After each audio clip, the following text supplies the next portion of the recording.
8 வயசுலேயே காசு இல்லைனா ஒன்றுமே நடக்காதுன்னு தெரிஞ்ச இவர் இப்போ இயர்லி 10,000 க்ரோஸ் ப்ளஸ் ஏர்ன் பண்ணிட்டு இருக்காரு.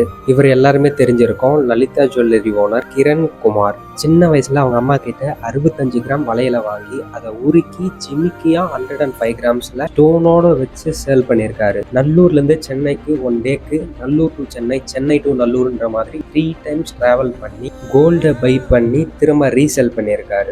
சேல்ஸ் நல்லா இருந்ததுனால 3 மந்த்ஸ்லேயே 1 kg கோல்டு சேல் பண்ற அளவுக்கு வளர்ந்தார். இப்படி 3 இயர்ஸ்ல நல்லா க்ரோத் ஆகி லலிதா ஜுவல்லரி கிட்ட ஒரு நல்ல ரிலேஷன்ஷிப் பில்ட் பண்றப்போ லலிதா ஜுவல்லரி ஒரு ஸ்ட்ரகிள் ஃபேஸ் பண்ண ஸ்டார்ட் பண்றாங்க.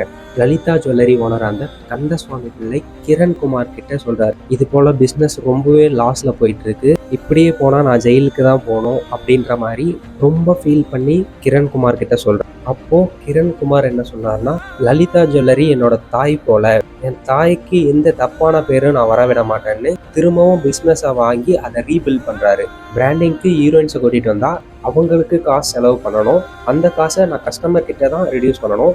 ஆனால் நான் கஸ்டமரை கடவுளாக பார்க்கறதுனால அவங்க கஷ்டப்பட்டு சேமிக்கிற காசை நகையாக வாங்குறாங்க. அதனால் நகையில் யாருமே ஏமாறக்கூடாதுன்னு எஸ்டிமேட் ஸ்லிப்புன்னு சொல்லிட்டு ஒரு நியூ கான்செப்டில் நீங்கள் இந்த எஸ்டிமேட் ஸ்லிப்பை வச்சு எல்லா இடத்துலையும் கம்பேர் பண்ணுங்கள். கம்பேர் பண்ணிவிட்டு எங்கே காசு கம்மியாக இருக்கோ அங்கே பை பண்ணிக்கோங்க. ஒரு பிராண்டிங் பில்ட் பண்ணார். இப்படின்ற ஒரு ட்ரஸ்ட் பில்ட் பண்ணதுனால மட்டுமே நியர்லி 40+ ஜுவல்லரி ஷாப் இப்போ ஓப்பன் பண்ணியிருக்காரு.